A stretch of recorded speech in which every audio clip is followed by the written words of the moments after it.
Welcome to Eagles of History. If we say that America was born out of debt, then maybe there is nothing wrong with that.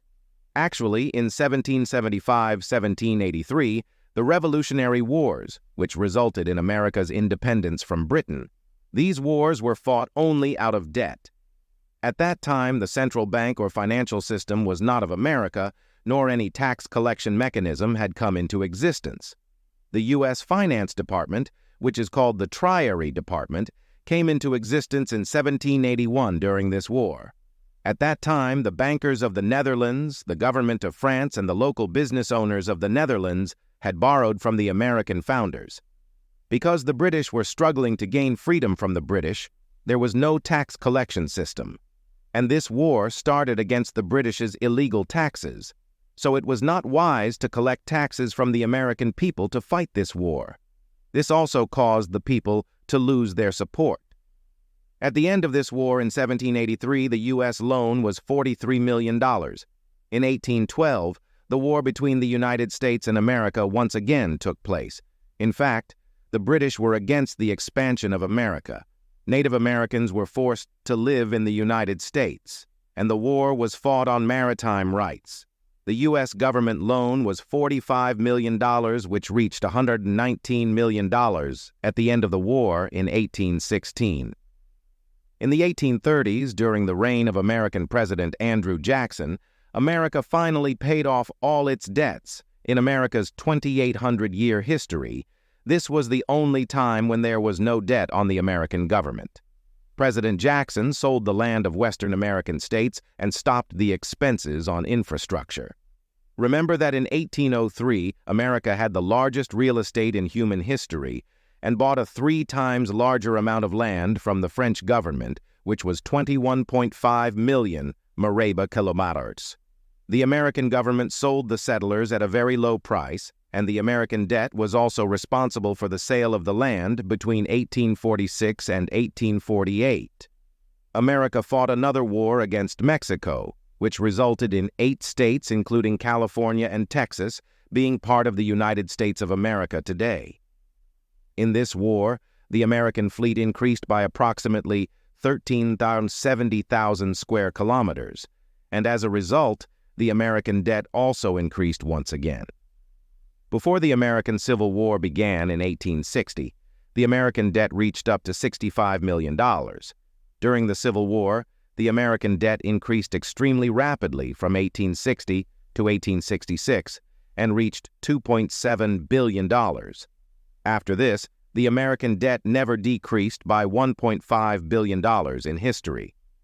Some experts even say that America has been paying the price of this Civil War to this day.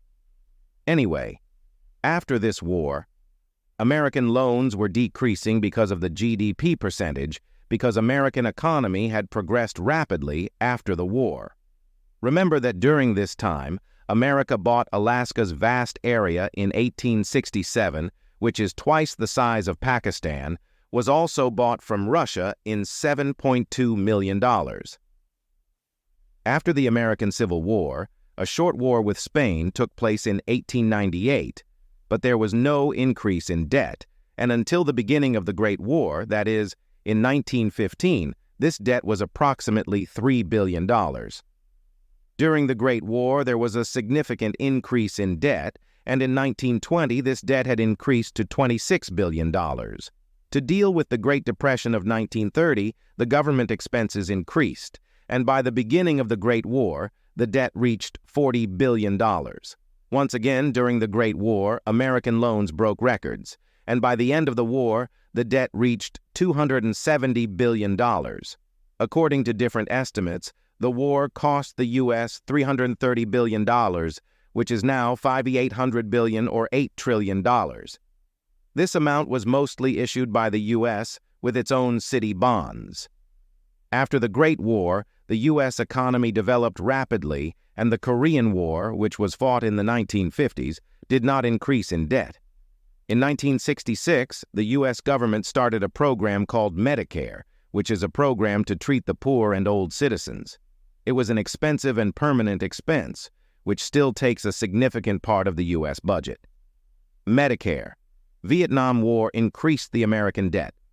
In 1965, the American debt was $317 billion. In 1976, the American debt was almost 2 times $620 billion. In 1980, the American Republican was reduced in taxes during Reagan, so this step was a reason for the increase because it was the Cold War period and the Soviet Union was having to increase its military budget every year. Taxes were also affected by the shortage. And the Soviet Union's interest rates, the U.S. loan, which was around $907 billion in 1980, reached $2,150 billion in 1989. That is, it reached $2,085 trillion. Even after this, the American loans could not be stopped. Bush Sr. and Bill Clinton's debt continued to increase. By the year 2000, it had increased to $550 billion. In the 8-year period of George W. Bush from January 2001 to January 2009, the American loans increased by more than twice. And this, $5,800 billion, $1,190 billion, $5.8 trillion, $11.9 trillion. In 2001, the U.S.'s so-called War on Terror war, and as a result of the wars between Afghanistan and Iraq, the U.S. loan amounted to $1.2 trillion. In the period of George W. Bush, the taxis had also given some leave to the U.S. public and companies. And as a result of the 2008 financial crisis, the banks were given a $700 billion bailout package, which was also the reason for the increase in the amount of money.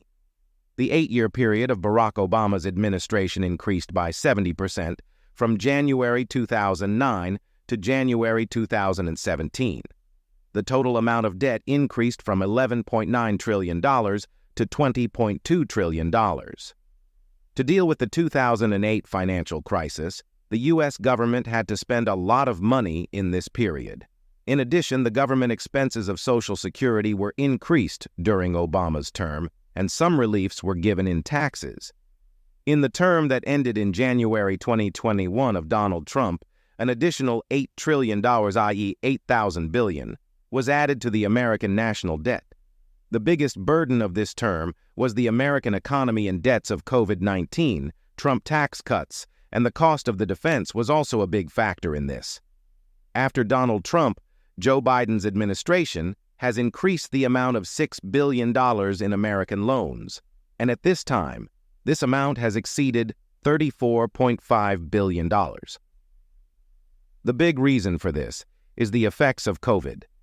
The debt is increasing every year, and the war between Ukraine and Russia is ongoing.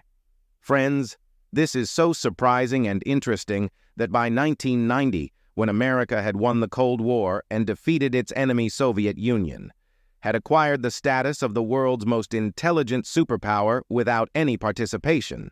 It had bought the vast and rich reserves of Louisiana and Alaska from France and Russia. Atomi and Heidel were self-proclaimed in the Tawanai. They had also won the Second Great War. They had created the world's largest road network and the world's largest dams. They had established their military bases in thousands of places around the world.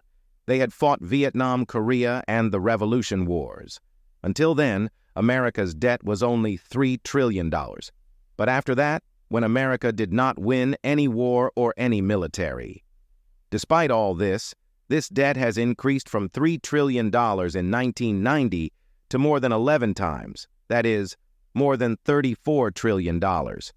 In the last 2 or 3 decades, the budget of offering thousands of dollars every year and continuing to pay bonds to this shortage has become the norm in America. The U.S. debt is increasing by $1 trillion. The interest rate is also increasing, and every year a large part of the budget goes to this level. In 2023, the U.S. government paid $669 billion to these loans, which is about 16% of its total budget. In 2024, this number increased to $870 to reach up to $70 billion. And the interesting thing is that if this happens, then this will be the first time in the history of America that the interest payment will be more than the U.S. defense budget. Friends, in this video, we told you about the history of the U.S. debt. Now, in the next video, we will talk about whether America will ever default or whether the U.S. government will default print and pay their debts.